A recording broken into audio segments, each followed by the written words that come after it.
Moses speaks to us today with amazing clarity.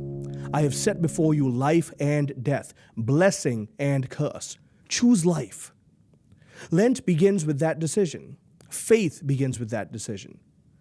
Now, don't get me wrong, God never coerces. He invites us. He places the path before us, and then He asks us to walk it freely.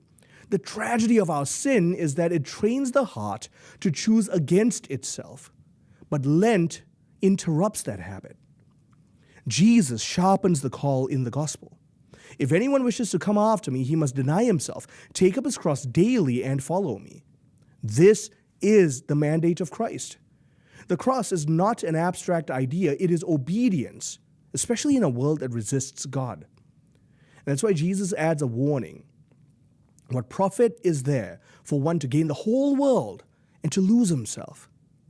Lent exposes these false prophets. It reveals to us how easily comfort can replace our conviction and how success can replace our faithfulness. And that's why today's invitation is simple and demanding. Choose life. Choose fidelity. Choose the narrow path that leads to eternal life. Because every small act of self-denial trains our soul for freedom. Every yes to God weakens the power of death in us. Because Lent is that season where choosing rightly becomes possible by the grace of God. And so today, I challenge you, choose one small act of obedience to God that you and I have been avoiding and do it without delay.